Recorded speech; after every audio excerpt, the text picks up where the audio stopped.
Hey everybody, this is Dead Winter Dead with another Battlefield 4 video for you. Today we're taking a look at some gameplay, mostly obliteration gameplay, but the one thing I want to focus on, or basically kind of revisit, is the AR-160. Now, we know the patch changed a lot of things, and assault rifles was one of them.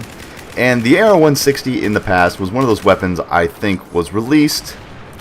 People play with it for a while. I played with it for a little while. Maybe got about, I don't know, 50, maybe 80 kills with it, and then I just kind of went meh, and I put it back in the in the storage shed there, and just kind of walked away from it. You know, said, you know what, this isn't a weapon for me. There are better choices out there, and I think that I will just go play with something else. After the patch, I didn't really touch it again. It was one of those weapons I just sort of forgot about. And then the other day, I was messing around. I wanted to play some obliteration, and so I picked up the AR-160 just to keep it fresh.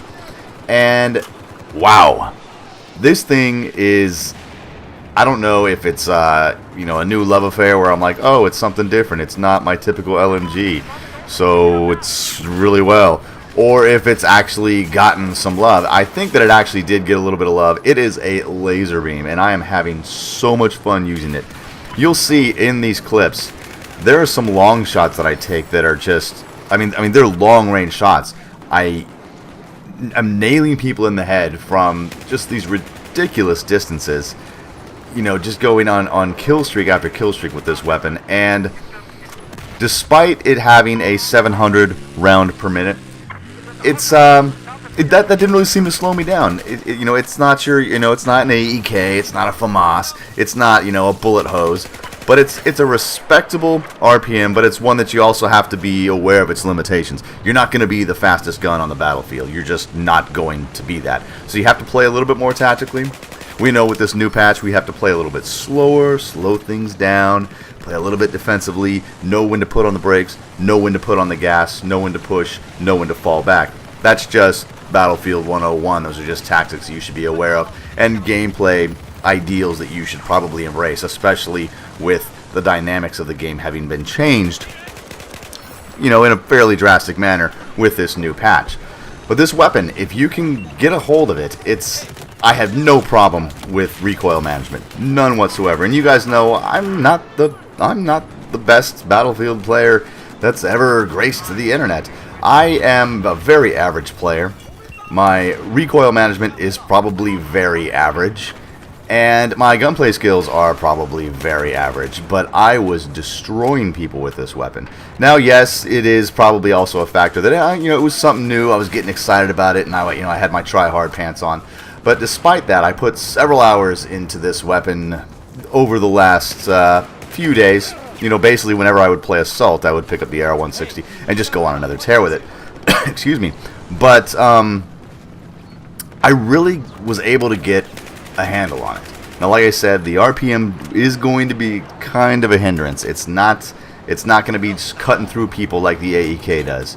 But regardless of that, long range, medium range, even short, like, oh my god, I just came around the corner engagements, if you get the drop on guys, you are going to put them down. But medium to long range, if it's assault rifle on assault rifle, you are going to come out on top as long as you use cover wisely and burst fire this weapon. Actually, excuse me, tap fire this weapon, not even really burst fire. I really had to tap fire this weapon in very similar to the way that I actually tap fire the M240 Bravo, a heavy LMG like that. I was able to just tap, tap, tap, tap, tap, get a couple bullets out with every single tap, and this thing reset itself recoil-wise, and was just a laser beam, taking people's heads off across the map. Alright, so let's take a look at some of these stats. Now, a lot of this stuff hasn't changed, but the big change that you're going to see is the max damage. Max damage went from 25, I believe, down to 24. Which accounts for that extra bullet to kill, which was something that DICE was obviously going for. They were trying to extend the time to kill by lowering the max damage of pretty much every weapon across the board. You've got 24 max damage, 18 minimum damage, fire rate, which we already discussed, clocks in at 700 rounds per minute, muzzle velocity at 650, muzzle velocity suppressed 380 meters per second. You have a magazine size of 30, which means your total rounds for this weapon will be 31. That's 30 in the magazine, 1 in the chamber.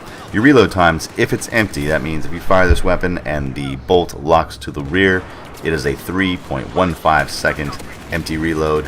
If you still have rounds in the magazine and around the chamber, it is going to be a solid 2 seconds. So not too bad. It's a little bit long on the empty reload time, but most of us really don't go all the way down to an empty magazine.